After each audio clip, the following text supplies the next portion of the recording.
Sapete qual è il periodo medio o il tempo medio per una diagnosi molecolare in Italia?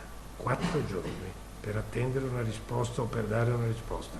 Voi capite l'importanza o quanto siano evoluti adesso i test antigenici rapidi.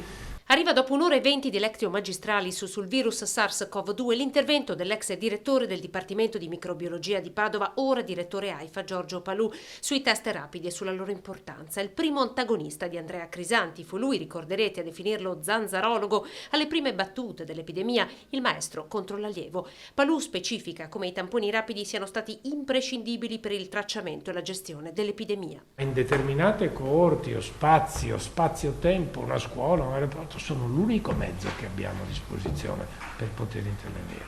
Non risparmia il virologo padovano altre stoccate nel corso del suo intervento, mettendo in discussione anche l'infallibilità dei test molecolari. Vi ricordo che questo test, che oggi definiamo il test di riferimento, in realtà non è nato come gold standard, perché è nato su una sequenza pubblicata, non su un virus purificato. Poi il passaggio sul silenzio della Cina. I lavori che erano stati sottomessi a pubblicazione li hanno ritirati, non ci dicono nulla, non potremmo mai dire se è naturale o artificiale, perché non troveremo la prova, però non abbiamo trovato né un ospite intermedio, né abbiamo spiegato perché non infetta più il pipistrello questo virus. Non sappiamo quanto durerà questa pandemia, ha detto, non conosciamo la sorgente, ma studiando le varianti stiamo monitorando il virus e la risposta resta il vaccino.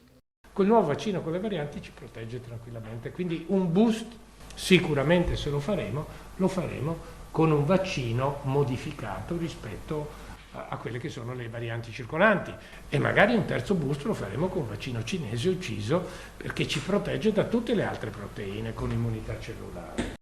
Palù racconta dell'ultimo studio che conferma la validità dei vaccini attualmente in somministrazione contro la variante inglese, oggi diffusa per oltre il 91% dei casi. Marginale la diffusione delle altre 2, indiana e brasiliana. La variante nigeriana è la più contagiosa, ma non vi è correlazione ad oggi con una maggior mortalità. Nessuna speranza invece per Reitera, il vaccino italiano. Reitera, ahimè, non è arrivata neanche alla fase 2, è un'altra battaglia che sto portando avanti a Roma, è quella di far venire qui la tecnologia dell'mRNA, cioè noi siamo la prima, industria farmaceutica d'Europa